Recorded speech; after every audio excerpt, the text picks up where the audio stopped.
चलो let's come to this part at a restaurant. अब आज हम एक ऐसा इंसिडेंट बताएंगे। कई बार हम जाते हैं रेस्टोरेंट में and then we share our experiences कि कई बार बहुत बार होता है कि ना वेटर आते ही नहीं है टाइम पे और हम फिर इरिटेट हो जाते हैं and how to say all that thing so this is what we are going to learn. तो आप अपना जब एक्सपीरियंस बताना शुरू करते हो पास्ट में तो start like that once once this happened or a couple of days ago। a couple of days ago मतलब कुछ दिन पहले हुआ था, क्योंकि आप श्योर नहीं हो कि 2 दिन पहले हुआ था, 3 दिन पहले हुआ था, तो आपको क्या कहना है a couple of days ago। so a couple of months ago, a couple of years ago, say like that। या फिर once। so once I went to a restaurant and placed order for soup and starters। ठीक है, soup आपको पता ही है और starters होते हैं जो हम स्नैक्स शुरू में ऑर्डर करते हैं। वो क्या होते हैं starters? chili potato, paneer tikka, spring rolls and all। So I waited for half an hour, but the waiter didn't turn up। ये फ्रीजल वर्ब याद रखनी है आपको। अच्छा, एक चीज बता दूं आपको कि जैसे हमारा ये वर्ड है टर्न, है ना, जैसे ही आप इसमें एक preposition ऐड करते हो so the meaning completely changes।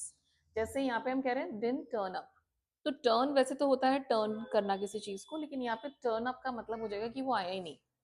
आप किसी का वेट कर रहे हो और वो जब नहीं आते हैं तो आप कह सकते हो कि या my friend didn't turn up that day, आया ही नहीं वो तो। Okay, then I flared up. ठीक है, फ्लेयर्ड अप। अब ये दो तरह से यूज कर सकते हो। अगर आग लगी है तो वहां पे भी आप कह सकते हो कि आग भड़क गई, द फायर फ्लेयर्ड अप। और दूसरा फ्लेयर्ड अप, आपका गुस्सा आ गया, है ना, आप आग बबूला हो गए।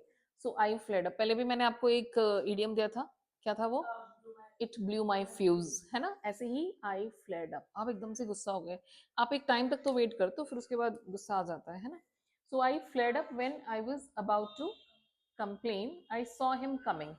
मैंने उसे आते हुए देखा विद द ऑर्डर्ड आइटम्स, है ना, जो भी आपने ऑर्डर किया था आ गया। तो उसके बाद गुस्सा शांत हो गया। ये कैसे कहोगे गुस्सा शांत हो गया? सीइंग हिम, उसको देखते ही आई सिमर्ड डाउन। ठीक है, तो गुस्सा आया है तो क्या कहना है? आई फ्लेड अप। और अगर गुस्सा शांत हो जाए तो आई सिमर्ड डाउन। समहाउ, जैसे तैसे। ही स्टम्बल्ड। स्टम्बल्ड मतलब पता नहीं क्या हुआ, कैसे भी।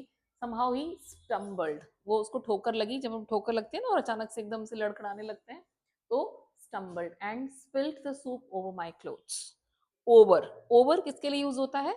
जब कोई चीज कवर कर रही है, तो वो जो सूप था उसने आपके कपड़ों को कवर कर लिया, तो spilled the soup over your clothes and I lost my temper. दूसरा एक इडियम है गुस्से के लिए, I lost my temper and I shouted at him. अब ये भी ध्यान से देखना, शाउट होता है चिल्लाना, लेकिन जैसे ही आप उसके साथ एट लगाते हो इसका मतलब है डांटना, स्कोल्ड। ठीक है, shouted at him very badly, तो बड़ा ही बुरी तरह से डांटा मैंने उसको। यहाँ पे चिल्लाने का मतलब क्या है? डांटना। I shouted at him. अगर मैं इसकी जगह टू लगा दूं तो I shouted to him, then the meaning is different. Shouted to him मतलब मैं उसको आवाज तेज चिल्ला के बुला रही हूँ, तो मैं क्या यूज करूंगी? I shouted to him. समझ आ रहा है? तो ये जो आप prepositions यूज करते हो आपको इन्हें बहुत ही केयरफुली यूज करना है। Got it? So I shouted at him very badly. And then I went to the washroom, the washroom। मैंने the क्यों लगाया यहाँ पे washroom के साथ? क्योंकि एक स्पेसिफिक वॉशरूम में गए आप, है ना, उसी रेस्टोरेंट के वॉशरूम में गए to clean it, but my clothes got wet, है ना, भाई गीले हो गए थे, सूप गिरा हुआ था। And by the time I came out I had lost my appetite. By the time, जब तक, भाई जब तक मैं बाहर निकल के आई तो मैं अपनी जो मेरी भूख थी वो खत्म हो गई थी, भूख मर गई थी। So I had lost my appetite. Appetite का मतलब भूख, जो आपकी एक रेगुलर एक होती है ना डाइट, उसके हिसाब से। तो I lost my appetite. So this is what happened here. And then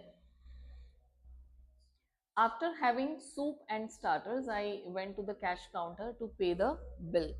आपने फिर भी खाना तो खाया and you just went to the cash counter, but the cashier refused to accept the money। उसने मना कर दिया। and the food was given complimentary as a part of an apology। तो अब ये वर्ड देखो कॉम्प्लीमेंट्री, याद रखना। एक कॉम्प्लीमेंट्स होते हैं जो हम देते हैं, उसमें आता है आई, कॉम्प्लीमेंट, है ना, एल आई। ये ई अगर आपने लगा दिया तो कॉम्प्लीमेंट्री मतलब एज अ गिफ्ट और as a reward something is given to you, भाई ये कॉम्प्लीमेंट्री एक्स्ट्रा आपको दे रहे हैं.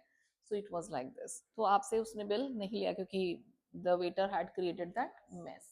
So it as a part of an apology, ताकि वो एक माफी के तरीके से it was given complimentary to you. तो इस तरह से ना अलग अलग इंसिडेंट्स बनाओ, think about this real life situations, and you can also share your experiences, you know what happened to you at a restaurant, so you can talk about that. ठीक है.